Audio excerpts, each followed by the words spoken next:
All right, and we're live. SFA and Chill podcast, episode number 12.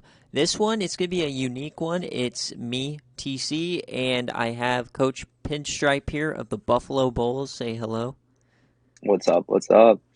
So, while I have you here, right, Pinstripe, we'll get right into Yeah. this. Wait, hold on. I need to send out the ad. Oh yeah. I'm fumbling the What's bag that right waiting now. for? I'm fumbling the bag. Yeah, just like Nick's IGR. Um, Wow, I'm really fumbling the bag. My phone's not loading. But anyways, Pinstripe, tell us, What's up? how did you kill McBurnfinger? Oh, dude, we've been over this. It wasn't me. It was what's his name? Cody Stallone and Ray Rice. And yeah, we've been over this a couple times. Yeah, But and the Discord's tripping for me too. Um, so if anyone can be in there and at everybody, feel free. But yeah, so um, man, I'm actually hella tripping because I need to open up my Twitch as well. But anyways, right as we started this podcast, Cormani McLean committed to the Colorado Buffaloes. Yes, sir. Cormani McLean, we are DBU. It's wonderful. What are your thoughts? Obviously, I nutted right before we started, but I mean, I'm I'm low feeling key. I'm good. rooting for the Buffalo. I think it's a good story. I got no hate against them, and yeah, I mean, they won't do much other than like make a bowl game, but I'm rooting for them. Okay, so you're not taking the salty route. Now, I know that you are adverse to the transfer portal. Why Yeah. is that? Well, because 2021 was the greatest college football year of my life as a Pitt fan, and then I spent probably 10 hours that off season on this one spreadsheet, like ready to track all of Jordan Addison's stats going into the next year. And then he transferred to USC, and it was one of the worst experiences I've ever had as a sports fan. Looking at the notification, so I think the transfer Interesting. portal's dumb. I don't. I think it's just. I think you. I saw someone say this once. You can't have both NIL and the no skip year for a transfer. I think Why? because it's literally just pay to play. As much as everyone wants to turn a blind eye to that, college football is pay to play right now, and I just don't agree with that. But I mean, I think college players should get paid. Do I think you should be able to just yoink people because you have more money? No, because then that leads to SEC dick riders, and SEC Yeah, power schools. But for right now, you know what? I'll take it. Because Colorado is I don't owning know. every. I've always been So kind okay, of go ahead. sorry. You go. Oh, I've always been against like paying college players just because like the top ones are already getting like a full ride and whatever, and if like they're really that good, they would go professional anyway. That's just my opinion, but yeah, I think okay. Here's the response to that: is that yeah, you're getting a full ride, but at the same time, you're kind of taking the the physical risks people take with football. I think it means you have to pay them there and now. Like in education, yeah, it's great, but if they're actually good enough to actually make money from the game, they're not going to finish that degree. So it was a pointless thing, anyways, right? Um, that is true. so that's my thought on the scholarship wise. I think that should be the bare minimum, and that if you pay them to be on your football team, you take care of their room and board, their Right. everything. Dogwater, I'm not against paying players, but it just leaves a bad taste in my mouth when the best receiver we've had since Larry Fitzgerald just leaves because USD could pay him more money. Just doesn't sit well with me. Yeah, So and there is something to say with that because, it's not like free agency where players just go to the highest bidder. I feel like college is a little bit different, whereas, you put all in the work to recruit them, and then Right. just a coach from somewhere else offers them more once they're good, it's like, okay, that's fine. In my opinion, they should kind of do something like if it's a protected free agent Right. where you can offer a guy from other schools more money to come, but your school has a chance to match the offer. Right. And my biggest thing with it isn't so much the paying the players itself, but it's before a player is even in the portal, you contacting them and going, "Hey, we have a bag for you." That's my Right. biggest problem with it because Addison was being talked to by USC before he entered the transfer portal, and that's why he entered the transfer portal Yeah. in the first place. And that's my biggest problem with it is that is the tampering, I guess. And I think while the tampering, kind of screws people, it also, like, if you gave Pitt the chance to match the offer, would they have? I mean, I I feel think like, so. I mean, yeah. So I feel like if you give them the opportunity, then it would force these huge schools with all this money. Okay, now we got to kind of overpay for players and whatnot, and then they'd be less likely.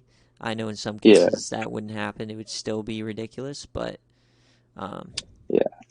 I I personally love mean, the transfer portal. I think it's great yeah. that because I just for think this reason alone, sure, you're gonna have transfers go to Alabama and the big schools. That happens anyways, whatever.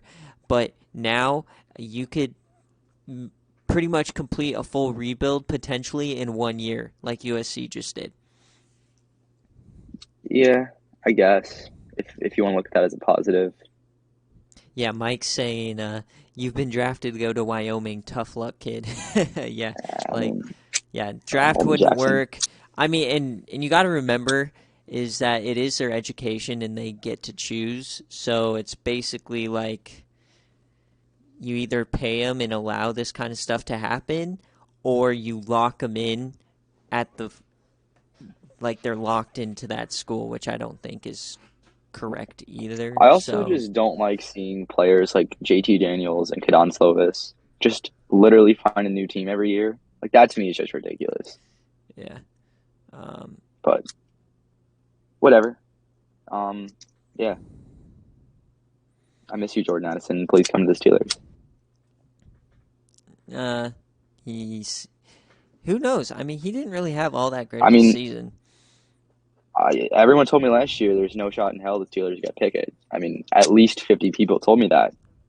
Last I checked, Kenny Pickett went to the Steelers. Yeah, but at this So, point, I think it's kind of a bad thing you got Kenny Pickett. I think he's trash. I'm sorry. well, you're just a professional hater. I am a Kenny professional Pickett. hitter. Kenny Pickett will win a Super Bowl in Pittsburgh. That is a promise. Maybe. I don't. If Mike Tomlin's the coach for a while still, then sure, you'll always have a He's chance. only But 50, dude. I mean, who knows when he wants to hang it up? Like True, true. pull a the Cardinals coach and just go to the Kingsbury. Well, he Philippines. got fired, so Yeah. All right. Well, let's transition then into NFL. So obviously, we're in the division round.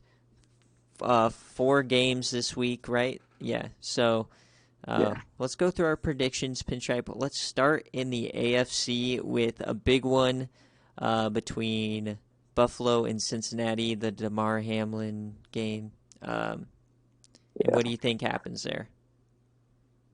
I think we have the best game of the playoffs so far. I think it's going to be a shootout. It's also going to be like an emotional game, obviously, because the Damar Hamlin stuff's still pretty fresh.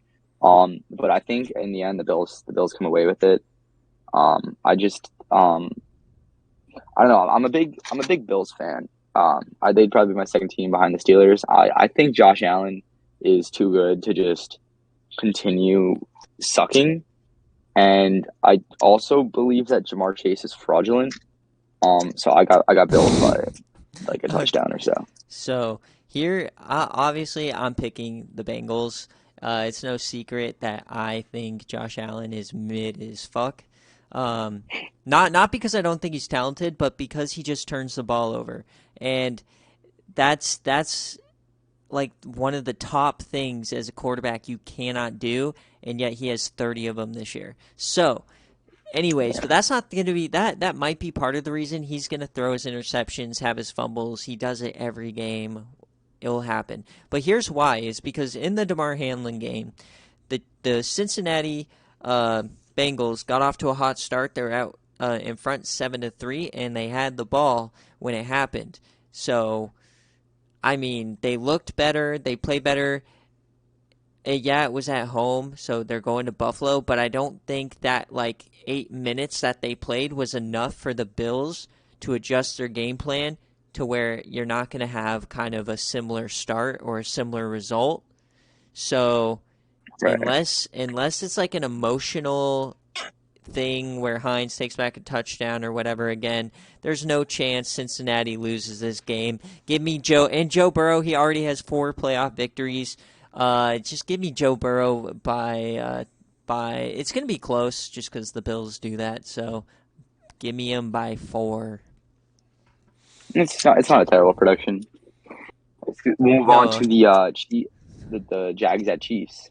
Right? I think honestly this is the worst game of the lot. I don't, Really, I wouldn't say that. Trevor Lawrence, he's fine, but it's the Jags are going to Arrowhead. It's Mahomes.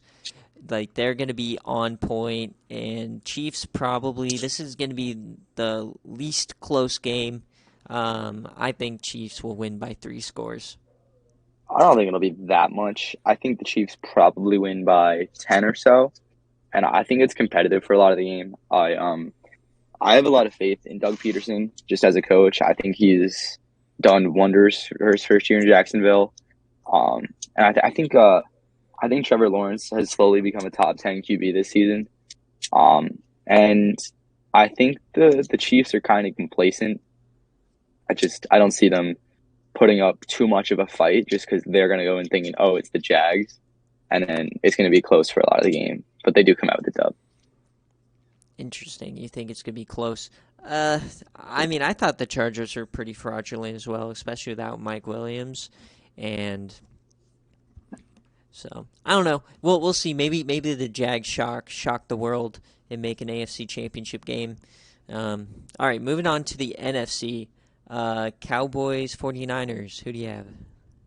Well, this is the game I think is going to be the least close. I got Dallas by at least 20. I think the 49ers are too good. I really do. Brock Purdy isn't even that good, but just him and Shanahan's system has been working so well. And yeah, I think this is the Niners by 20. Oh, you said Dallas by 20.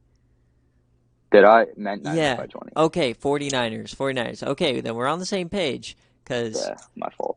Dak is going to shit himself or something. That sucks. Horrible. The Cowboys, it's not going to happen for you. It's going to be probably close, but the 49ers, if you don't count the quarterback position, have the best roster out of anyone remaining, and it's not even close, especially on offense. Like George Kittle, Debo, Ayuk, you have McCaffrey, Elijah Mitchell. It's not even, and they have a great offensive line. Like, in Brock Purdy, as long as he doesn't get himself into spots where he's chucking it deep, throwing interceptions and all that crap, then they're going to be fine. Because guess what? Dak turns over the ball just as much as Josh Allen, and they're both mid, overpaid losers who are never going to win Super Bowls. Who do you think is the worst quarterback left? The worst quarterback left? I mean, I'm going to say okay, Dak. so hold on. So you got, it's Jalen Hurts, Danny Dimes, Brock Purdy, Dak, then Mahomes, Lawrence. Mahomes, Allen, Burrow. For me, the worst 3 in that lot, or the worst 2, are Dak and Allen. That's insane. Yeah, it's Dak and Danny. And I'll put Dak below Allen because that's true. But yeah, Allen's not that good. Mm-hmm. I know I have the hot takes about Josh Allen, but he's not that great. All right, moving on to the next game. I think you and I actually might agree on this one. We got Eagles and Giants. I mean, come on, Vanilla Vic, they're winning this game in my opinion because I agree. Philly is going to be like the Titans a few years ago or one of those division teams that gets a bye and they just lose, right? Like kind of like the Right. Vikings who had a great record but we knew were shit. It's going to be the same deal. And then once it starts getting out of hand, the Giants are going to just rail them, and then the Philly fans will start throwing batteries. It's going to be a shit show, but See, it's going to be wonderful to I think it'll watch. be close. I think Hurts struggles. He hasn't played in a bit. So I think you probably see roughly 14-14 at half. And then I think Giants win on the last second field goal. I I think, just yeah, I really like how the Giants are playing and the confidence Vanilla Vic is playing with. and if Brian Daboll had any wide receiver not named Isaiah Hodgins or Richie James, I think they're my favorites to win the Super Bowl. Yeah, that's the thing. And then it's also like like you gotta just look at history because it always repeats itself. The Giants are just that team that make runs in the playoffs. Like you almost never see a Yeah. 6 or a 7 or a 5 make a run in the AFC, but here we are in the NFC every 7, 8 years. You got the Giants making a run. So I think this is that year. Now, my Super Bowl pick, though, right now, it's still going to be Chiefs and 49ers as of I right got now. Bills Niners, but I know you're not going to agree with that. It would, if it wasn't the Chiefs, I'd pick the Bengals because the Bengals are better than the Bills, as they already showed in the 8 minutes they played each other. It was 8 minutes, guys. And What and like and I really like the Bengals. I think that they could go back to back Super Bowls. It's just I'm scared of that offensive line, and I just know if their defense struggles one week, then that's probably going to do it for them. I Um, do. I would think it would be hilarious to see the Bengals do the second Super Bowl. That would make my day. yeah, I mean I'm just saying I getting to wouldn't. the I wouldn't Super like to Bowl. see him make it. I think if Brock Purdy plays the way he has been playing, he will win the Super Bowl. And how crazy would that be? Mr. Irrelevant Super Bowl winner in 1 year. That's like That going. would be wild. That's like Georgia State or Western Michigan winning the national championship in the SFA. That'd be what Do crazy. you think? Who do you think in 2023 is the 49ers opening day QB? Brock Purdy. I would agree with that. I think I they'd be mean, stupid to not trade Trey Lance and rock with Purdy. well, so Garoppolo's probably out in free agency. If he's still under contract, they Right. won't play him. It'll be the same deal. Trey Lance, who knows how that ankle's going to be? Um, he had surgery. He may not be the same guy. They might try to trade him for a first. Um, but I don't. I just don't see how if he wins you the Super Bowl, you could take that starter away from him. I think he's already done more than enough to just be the starter next year because he's also on the cheapest possible contract, Yeah, right? that's true. Just about. Yeah. It's wild how they draft a QB third overall, and then the guy they draft, Mr. Relevant next year, is the guy that's taken them into the playoffs and hasn't lost a game. It is wild. And the other guy didn't even look good. Trey Lance never looked that great. Trey Lance, I was screaming that he was a bust going into the year. Dude, these I was also NDSUs, screaming Derek Carr for MVP going into the year. yeah, So what do I know? these North Dakota guys, that like they're good, but they aren't worth these top picks. Like Carson Wentz I is would agree. not worth a I think, top 5 pick. uh, yeah. Easton Stick's pretty good though. Who? Easton, he was the guy in between Wentz and Lance at North Dakota Oh, State. He went like the sixth round of the Chargers. gotcha. Yeah, I'm not that deep into it. Yeah. uh, all right. Do you have any more thoughts on the NFL playoffs? Um, expect to see Kenny Pickett here next year. All right, what's your record prediction for next year for the Steelers? Um, I'm gonna say like 11-6, but I don't know. I haven't actually looked at the schedule yet. I 11-6 is mean, a big. once we get Sean Payton and we fix Russell Wilson and we actually start playing Uh-huh. better, Expect Pigs a fly. 14-3 Broncos next year. That's 14-3. ridiculous. I will come back to Broncos this fourth in the video AFC and West again. clip it for you when we are popping off next year, and you'll look like a fool. Steelers draft. Speaking of wild predictions, the Steelers draft Joey Porter Jr. at 17, and then Jordan Addison at 32, and then we make it to the AFC Conference Championship. 11-6. Book it. All right, all you losers, timestamp it. 20 minutes in of the podcast, episode 12.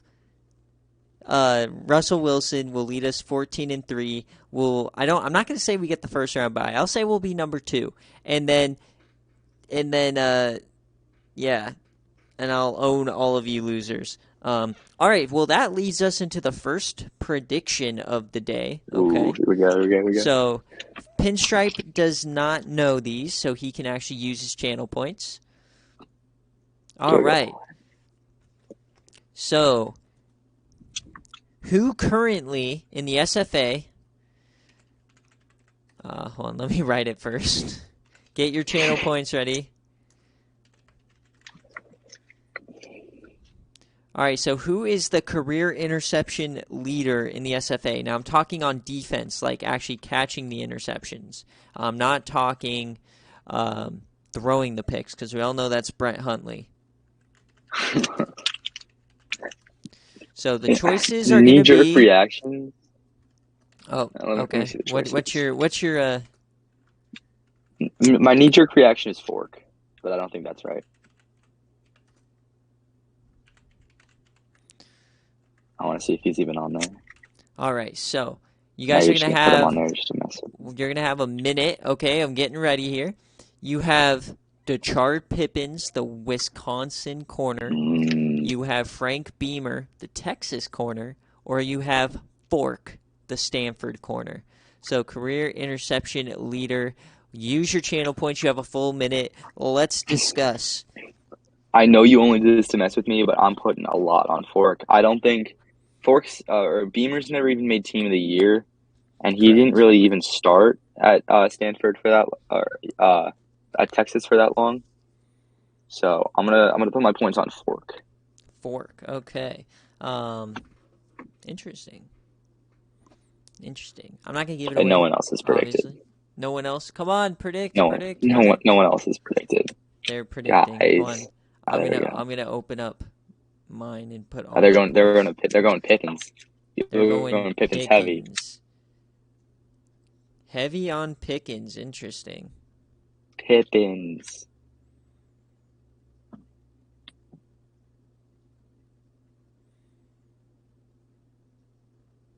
Okay, so now we have more on Frank Beamer. You got people. I tell you what, it's not Beamer. Beamer's definitely third. It's Pippins or Fork, and I think it's Fork. Feels like a trick to me. All right, Flame, let me know. Well, you still got time to put more in. So looks like the majority of you guys picked Frank Beamer out of Texas as it closes out here. All right, so Fork is in third place. He has 6. And then Frank Beamer, he has 9. And Pippins has 11. So DeChard Pippins is currently the best corner in the country. Dude, you lost 400. That's not even anything. Yeah, I was just like confident in it, you know. Yeah. So enjoy the points, whoever got it. 2.4K go to Dogwater and Flame. We have one more for later on in the show, but we'll get to that. But first, we are going to go through BearCave and kind of talk about this season and what's going on. Do you have BearCave open, or do I need to open? I'm going up to it right now. Yeah, I have it open. So first off, I'm leading BearCave this year. I'm so hyped about it. I've always struggled. That can always change. And I've always struggled and been at like somewhere between 3 and 5. And I never hit the podium. The one time I did, fucking stupid ass Dane made me give it up. But so I'm hyped to be leading it. I had 3 big weeks in a row. So let's go. Yeah, you were the leader 3 weeks in a row. So, Um, all right. So first yeah. BearCave matchup. Who is it? I forget. It's Georgia State at Georgia Southern. Now, if we My if my opinion. Oh, sorry. oh no, you go ahead.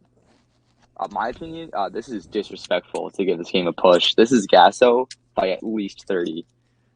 Okay, so you say that. Now, I do want to preface that um, that we had a rule in Bear Cave this year, or just in general, that we're not going to repeat teams on stream before the playoff committee. And I said 10 weeks, but the playoff committee starts at week 10, so that's where the mix up was. But had I honored the no repeat rule for this week, game day would have been JSO and Georgia State. Now, Georgia That's State. disgusting. Georgia State was in the opponent for Fink um, Yes, in the and they shit bowl lost. last year, and they lost. And that was one of the offers that he got, one of the 3 offers. So there was a chance that Fink may have found himself at Georgia State. Now, I will say they are having a great year considering that. I'm sure it's probably a little Mickey Mouse because, they're a Sunbelt team, but I think this will be closer than the experts think.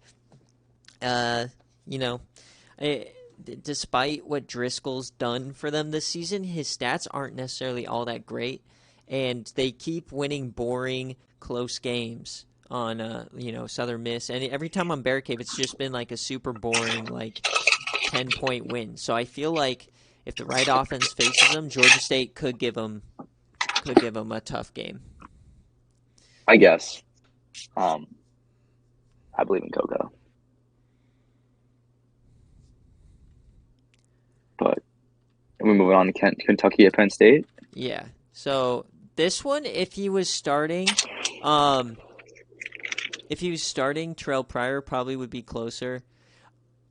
Or you could take the other route and say, because he's going to start Viralex, it's going to be like a I don't want to say culture shock, but like a jolt, like they're gonna have growing pains switching the offense in the middle of the season, Right. right? And then they're gonna drop one to Kentucky, but they are at home. It's Beaver Stadium. It's cold. I don't see how you can Yeah. not pick Penn State to win this game. I went Penn State. Christian Velo, Pitt legend. He's going to lead us to a natty in a couple years. It's So I Verlo, pulled. not Viralex.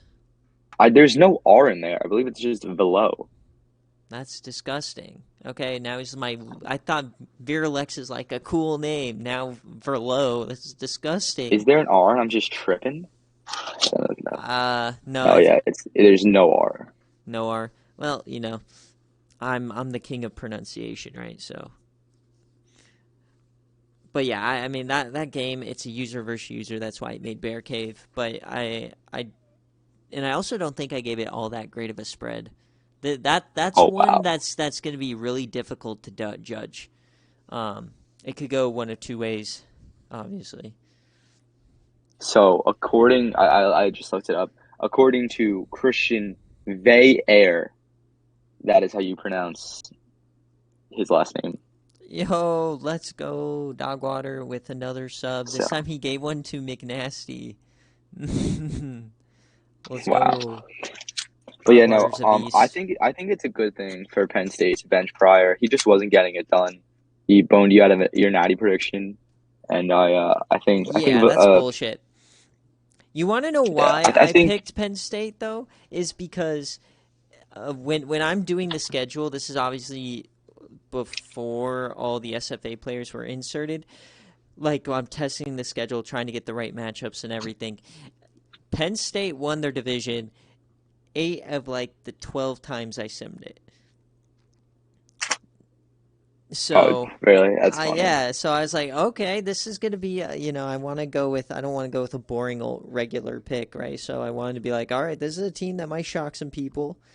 If they win that division, they're likely gonna win the championship, or they're likely to win their conference and get to the playoffs. So I don't know. I thought it was a nice pick. Turns out it wasn't. Coach Dave has ruined my reputation, and that's all right. Yeah. Yeah. Moving on to Rice at Louisiana Tech. I forget, is Young Sung Bong starting yet? No, he's the backup to I Mm, believe his name is J.D. Head. Um, that's a so fun name. yeah, so Young Sung Bong will start next year. I was hoping he would get in with like an injury or something because he's one that I really want to start somewhere at some point. But no, I think if Louisiana Tech's gonna drop a game before playing Houston, it's probably this one. They've just been Hmm. blowing everybody out though, so I really don't see Rice doing much. But then again, Rice took out Northwestern when they were This hot is in true. top 10, so it's like, Now, do you want to know a fun fact about Young Sung Bong? hmm. I don't know if you remember, but I was dangerously close to signing him before Arch came out. Oh So had yeah. that happened, I don't think I'd be nearly as successful as I am right now. I would Or have had Young Sung Young Bong at Sung quarterback instead of Bong Arch. is insanely good, Maybe. and I you don't. would have been farther I along. think the way, I think the way my receivers have developed, I've just I like the Arch has been the perfect quarterback for my offense. I mean, I, I think the problem last year is your receivers weren't good enough, couldn't create enough separation, and so Arch had to try to do everything with his yeah. arm, and that's why he threw 15 No, picks. Ty And then this Schultz year, becoming a yeah, Ty god has been the Schultz is greatest godsend. insane. You got the mismatch nightmare in Tyrell, um, Calvin Tyrell, and then obviously Antoine outruns everyone. I just think it's easy for him to throw right now. Yeah. Plus Cameron LeBourne, who's been on my team every single year I've been here and starting. He's been my wide receiver. He was my wide receiver one for 2 years, and now he's my wide receiver two. So Yeah. love me Oh some yeah, Cameron LeBourne. LeBourne. Yeah, and he had a kickoff return last week. He did. He won us the Miami game. So, well, So, I guess that leads us into Iowa State at Eastern Michigan. Uh, this one could be a sneaky pick. I think Iowa State though rolls. yeah. This is just wild that this is on BearCave in my opinion. But This is a spot I couldn't fill, so I was like, yeah, we'll just fair. give another MAC team, because they're Just kind of give hot Ron right a free win because he's on BearCave. I see how it now. I is. will say though, Kiko, he has already as many interceptions as he had all of last season. You know So who hasn't matched his interception total from last year? okay, Arch. we're not to your Arch. game yet. Um, but Basically. yeah, no, I mean. So Kiko's struggling a little bit. Obviously, they had two early losses. We'll see if they can make it their way back in this division. They are a game back of Colorado, but I think they still play them. So Iowa State's Yeah. still not out of the playoff hunt quite yet. I love Ron. I don't believe in this Iowa State team. I think they have too many holes still, and I think he's a couple. I think he's still a couple of years away with Kiko. I think if their defense plays like they did last week consistently, then they are for real. But that's the first time in 2 seasons Yeah. I've seen the defense do anything good. So we will see. Yep. All right, I guess now we talk about Tennessee and Buffalo. I think this might be the biggest blowout we've seen in SFA history on game day or on Bear Cave. Um, And we've I seen couldn't. some brutal ones. We've seen I kind of agree with that. I'm gonna feel bad for the Volunteers once the game's over. I thought 19 and a half points was very generous. I mean, you gave me less against you gave me more against Michigan State. Yeah, That was 21. yeah. So, well, Um, that one was when you're yeah, like 0 and 3. This one, like you're this is true. actually on a 4 game winning streak. You're blowing people out. You're having fun. You're feeling good, like like copy pasta. But I will I say though, think I think that this is probably the biggest game I've ever played in. I think just keeping this game close and having one of those moral victories would go a long way for this game. a moral victory. No, I mean, I think this game has the potential to ruin your morale. um, Yeah, and then I play Toledo next week, so could very yeah. well be So 1-5 pretty quickly. this is the pivotal game because obviously you're probably going to take a loss, right? But how you perform here might set up the rest of the year. If you get blown like your cheeks blown off, then you might lose to Toledo, and then you might lose the division and Yeah. not make a bowl game. Well, Toledo's not So, in my division, so that should be fine. but conference loss, it doesn't Yeah, go but by division record. all I have to know, well, Miami already has one too because I beat them. So all I have to do is win Oh out yeah, after Toledo, and it's like Akron, NIU, and like Bowling Green or something like that. Bowling Green's So pretty good. I'm not worried about Bowling Green. Famous last words. I'm gonna come Are back and you quit interviewing me that. about this or? We'll do that right after this. All right, All right, what's next? Ohio State at Maryland. So this was game day last year.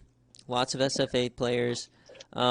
Really just want to kind of check in because we haven't seen the Buckeyes in like 3 or 4 weeks, and this could potentially be a trap game, and they're likely going to be on game day potentially next week if them and Michigan State are still where they're ranked. That could be game day because that game's coming up. So, That would be a great game. yeah, so Yeah. definitely. Maryland's kind of been like that SFA sleeper team every year for the past couple years, but I think with Tagovailoa and Connor Shaw both graduating, they're just not that team anymore. Yeah. I don't know. They're gonna get blown out. Sad. But they still have Philip Dorsett, who's the SFA player. They lost Raheem Mostert, rest in peace, SFA player. But Penny Is he Boone, injured or he graduated? he got a season-ending Oh, that's right. injury. That's right. I think the Yeah. second Penny of his Boone. career. But yeah, Penny Penny Boone's a Boone, monster, as we maybe. know. So maybe we'll have a Love Penny Penny Boone Boone. sighting. But yeah, I That'd don't be sick. expect that game to be really anything great. But you know, when you have a crazy BearCave, that's the kind of game you need in there, and that will go crazy. Yeah. So yeah, Penny Boone All is right, a next up, monster. USC at Arizona State. This is a weird one because USC last time they were on BearCave, they beat Cal in OT, and then Arizona State. For some reason, they don't lose Pac-12 games. They Yeah. all their losses are always like non-conference at the beginning of the year, and then they rail off 9 or 10 straight. So Sacked for a first down. yeah, exactly. So we'll see. I mean, he lost to me this year. That was a tough loss for him, Hale Heimlich. But yeah, I mean, we'll see. I What don't has see Rick won? USC doing anything, but you never know. Has Rick won the Pac-12 2 years in a row? Is that correct? He won it last year. He didn't win the year before. The year Oh, that's right. He lost. before, uh, I'm blanking. Wow. It's obviously in the history sheet, but Yeah. No. Yeah. I think Lorenzen's a monster. I think this Arizona State team's got some pretty good SFA players, and I think they clear USC. interesting. All right, next. Clemson at Syracuse. This is going to be a snoozer. One, because Yeah. Syracuse can't win big games. Anytime they get ranked, they lose. Clemson, on the other hand, they lost to two G5 teams to open it up. They're just not the same team as last year. But the reason I put it on here, though, is they're the only team, because they're undefeated in conference, that could still, we could potentially, this could be a year where the ACC does not get a bid. Because if Boston College drops it to Clemson, Clemson could be a 4-loss team in the thing. If playoff dreamers was still a thing, there'd be 5 ACC teams that were still asleep. Yeah, that would be which is rough. And kind then of hilariously bad. all of them would be like on their last one, because really the only contenders left, honestly, are Clemson, Boston College in that division, and on the other side, Pittsburgh and Miami. So it's really not looking high. I think it'll be Boston College and Miami, rematch of season 8, I believe. So we'll see. Yeah. We'll see. It's a good game, but I don't expect it to have any real meaning when it comes playoff time. I'd agree with that. I think Clemson wins this game as well. Next up, we got Michigan at Michigan State. Michigan State by 1 million. McBurnfinger 6 touchdowns. I don't know Couldn't agree more. What else to say? Michigan, they lost to ULM. Sammy Baugh, at the beginning of the year, they're ranked number 6. They completely fell off. They don't have Devin Gardner anymore. They don't have, Tony Jefferson on the other side. So it's just this base Michigan team that always chokes in big games. And then you got McBurnfinger on the other side, my dude. It's not going to be. I think this is not going to be close. This is the premier game on BearCave though this week, right? There's not another one, or is there another one? What do you mean? Like, is there any more BearCave games after this one? No, Or is no, and this- then we go to game day. Yeah, so this is the premier one of the week. It's going to be a good atmosphere and everything. It might stay close to like halftime, but I just think McBurnfinger is a little too much to handle. I mean, damn, he's a Yeah, Heisman front runner, bro.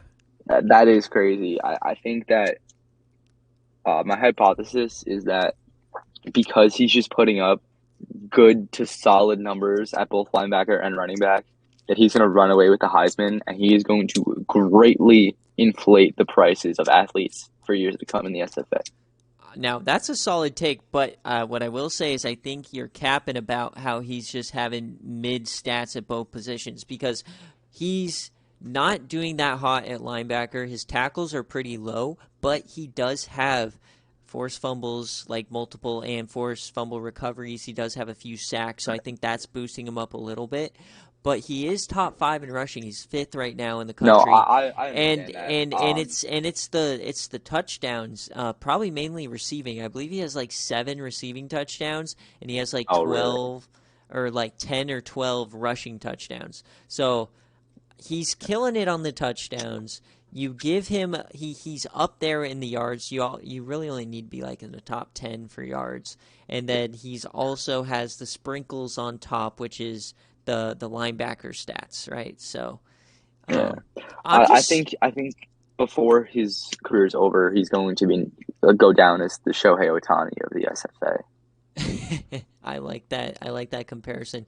I do want to give NCAA credit though for looking at all the stats for every player instead of just being idiots and locking the stats for position because he wouldn't have been mentioned if it just locked him at middle linebacker, right? So he is linebacker technically, right? One of the few times I'll give the game actually good credit. You know, I love EA. Or I love the game. I hate EA. But yeah, so good on them for making it all of the stats, not just offensive. So next up we have Game Day. This game will be for anybody. It's going to be Saturday morning, 7 a.m. is when games start. Obviously, BearCave starts about 30 minutes after I post. So it takes me about 30 minutes, so 7:30. Wait, 7 a.m. my time or 7 a.m. your time? My time. So 10 a.m. your time. I was going to say there's no clock you're getting. No, and then so game day probably will start around 9 a.m. my time. So around noon, everybody else's time. And this is going to be probably one of the biggest game days of the year, for sure up to this point. The only problem is I don't think Texas A&M's all that great. I agree. I think that they're going to struggle. Yeah, I did pick Texas A&M, though, solely because the away team has won 4 straight game days. So I think it's going to continue. I think Neil is one of the few coaches to have an SFA player at every position. Yes. And I've been thoroughly impressed with what Ryan Fitzpatrick has done this year. Yeah, I don't see a way Ole Miss loses this game. What do they have 1 loss or 2 losses on the year? They have 1 loss. Now, just to Tennessee, right? I completely disagree with everything you just said. Here's the thing, right? Neil, yes, he is one of the few people who has like an SFA player at every position. He should be good competing for championships, which he is. The problem with Neil is his team and his players do not progress and they do not play up to the way they should. And Ryan Fitzpatrick, he's good. But is he a 99 good? No, he's not in the top 5 in passing. He's not He has been though, like most He weeks, has, and but then he had his bye week. he's not even You in the can't look at Heisman that yet. talk right now. He's not in the Heisman talk. He has the best receivers in the country, like the best core. You have Boozler, Okuna, Don't go there. and then Daryl Jackson. Like overall Daryl wise, Jackson, what? that's the in-game player. Oh, Not isn't that the? or Yeah. it's Jaden Jackson or something like that. Oh, But okay. I was gonna say. like his team is so stacked, and then his defense is filled with so many amazing SFA players on paper when they signed, and now they're just meh. But because they're all meh overalls, right? He's playing fine. I just think he's gonna get. That's the reason I picked Texas A&M too. Is I just think he's gonna get exposed. He ruined Hopgood's career, and I will never forgive him for that. I'm doing the math right now. He has 6 defensive backs as SFA players, I believe. I Yeah, believe that's something the like number. that. Something like that. So it's pretty crazy stuff. I think some of them. I mean, he put some of them at safety and that kind of stuff. I don't think Yeah. he has Well, he any has Weddle line. and I don't think he has any linebackers though, which is interesting. He has Troy Oxford coming in, but pretty sure he has no linebackers. don't see any Yeah. linebackers. I don't know. So away teams due for a loss. I don't know. We'll see. We'll see. It's gonna be a fun one. And Yeah. and I do have a surprise in store, a new wrinkle into in how we do things that I'm not going to spoil, but it's going to be good. It's going to be fun. All right, let's do our second prediction here. All right, so we just did interceptions. So get your channel points ready, everybody. I'm going to type it out first.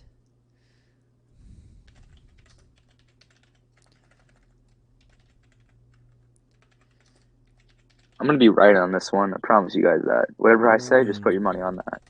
Okay. So which SFA player currently has the most career sacks? Ooh. Okay. You're going to have a full minute here to do this. Who currently has the most career sacks? J.J. Watt, which is the ECU defensive end. Terry Schooler, the Cincinnati defensive end. He was on Wisconsin. Or David Young.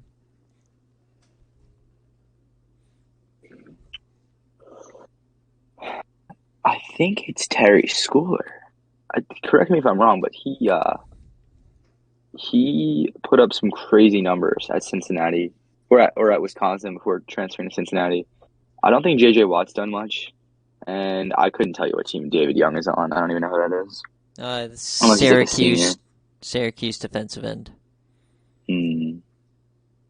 Yeah, he hasn't done much in his career. Gave you your visor, you didn't redeem the thing. All right, let me put in some money here. Oh, I picked the wrong button. Submission closed. Boo. Well, the winner is actually David Young. Now, the reason he has 16.5. Schooler, had his stats not been deleted when I tampered him over, he would be the leader. He is at 12.5, but he had 6.5 at Wisconsin. No, it's David Young.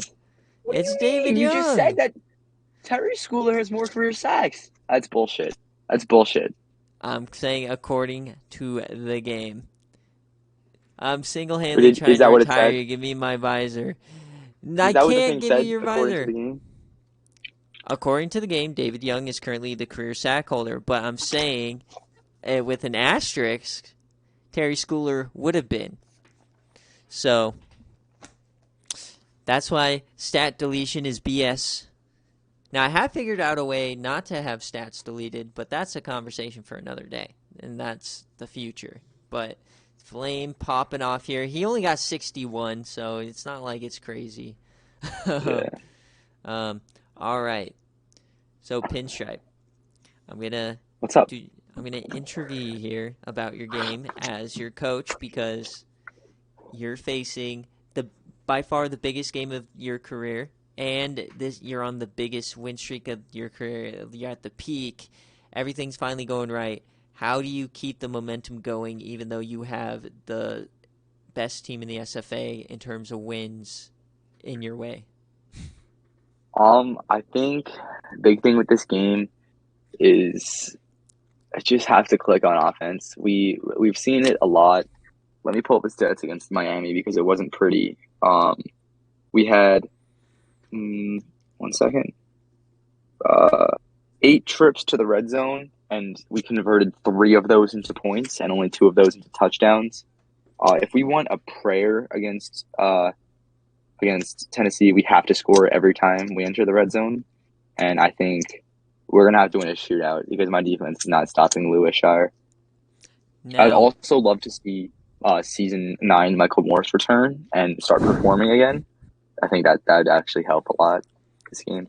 interesting, calling out your players for big performances. I like it. I like it. Now, last game, you got your second career ranked win over Miami, Ohio. Once again on BearCave. The other one I believe was on game day against Toledo. Now, Right. do you think it helps your chances that you're in BearCave or hurts them?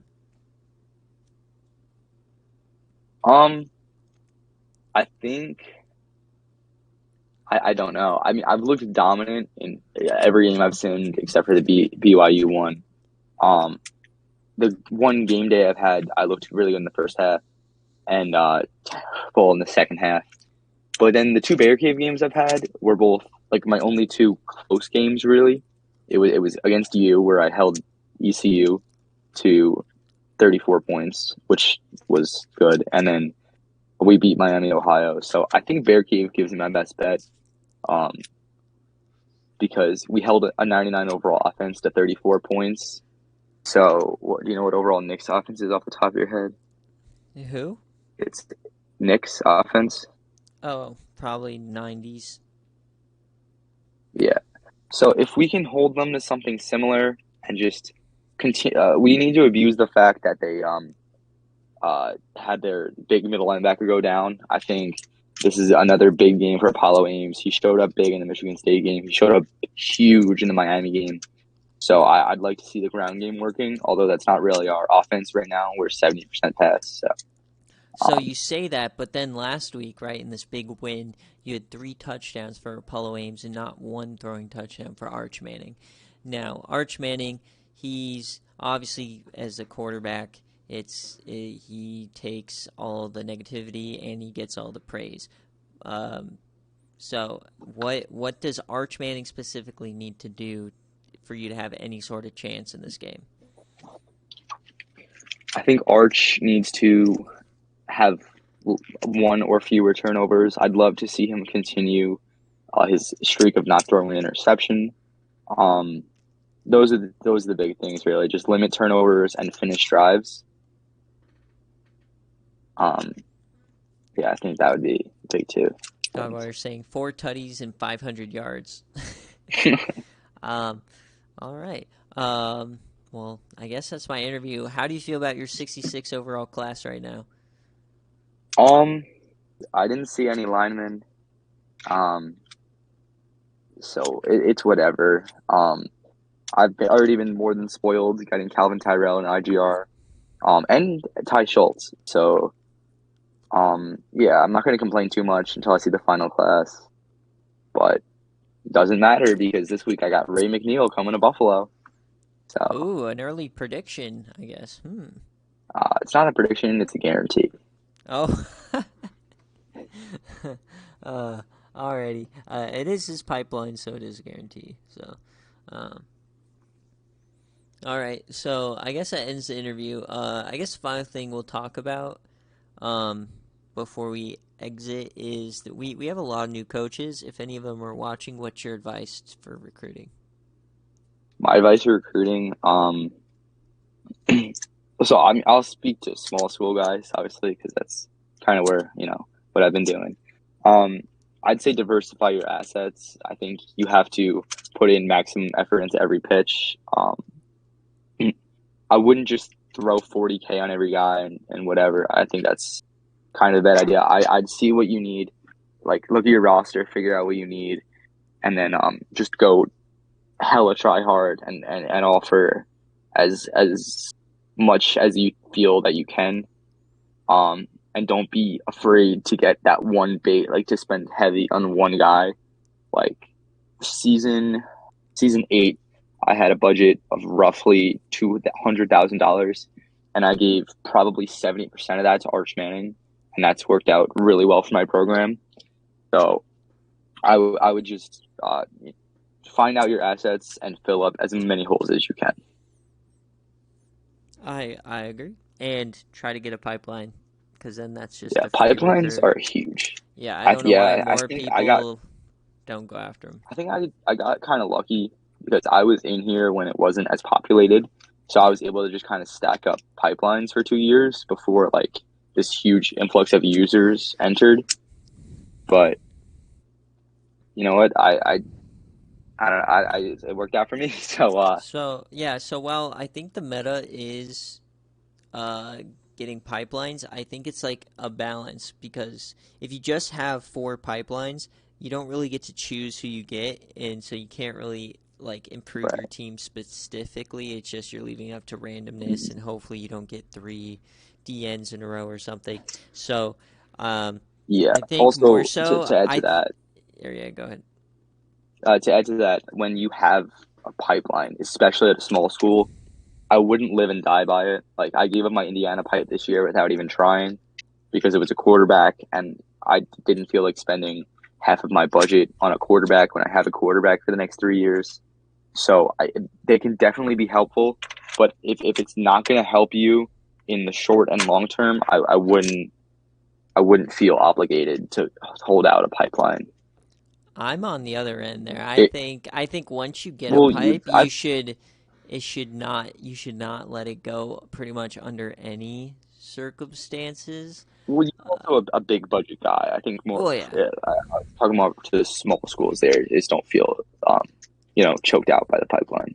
yeah, I guess. But I think, like, I have 2 right now. I think if I stay a big budget school for a while, which, I mean, I'm having success this year, so guaranteed next year a big budget. So we'll see moving forward. But because my core is leaving pretty much after this year and next, um, that will maybe 3 might be the most that you can swing, and then along with having a decent budget to go after some big ticket guys. So how my recruiting this year is set up is I already got my 2 pipelines, right? I fulfilled those, and then I have enough budget where I can go after 2 big guys that I want to. That obviously I have my own recruiting rules, but so I can go after 2 big guys. I got Gene Dallas. I missed out on Perry Knox, so I still have enough budget to go after somebody else who's pretty big. Um, but then I have to balance that with off-season strategies, and if I want to go after like the North Carolina guy whenever they drop. So Right. it's a lot to think about. There's so many different routes you can choose, and you never know what's going to change year to year. So you want to make sure that you set yourself up the best you can for any I also changes. I want to add in 2 quick little additional notes. One, promise a lot of playing time. If you're at a small school, every SFA guy will probably start 4 years at your school, so it's just a great promise that you'll pretty much always fulfill. And also, don't break a promise. Don't if you can avoid it, don't give a promise that you have less than like a 90% chance of hitting. Now, I know if you look at my pitch to Arch, I broke that rule, but I do think it's important to not break promises. And Yeah, then, you're not going to want yeah, to break promises in the future. I'm working on ways to make yeah, that we've been talking about what's going a on bigger there. problem. So, yeah, but I think that will end it here. We're right at Yeah, an hour. So thanks, Pin, for coming on. As no problem. always. Um, well, not as always this time. um, Oh yeah, this uh, is my first time on, so this is this will be conference training. It should be available fun. obviously on YouTube right after, as soon as it's done uploading. Um, and if you ever want to be on the podcast, let me know. If you don't want ads or anything, use a free subscription with Twitch Prime. And if you want to join Discord, the links are in the description. So, yeah, thanks for watching. Well,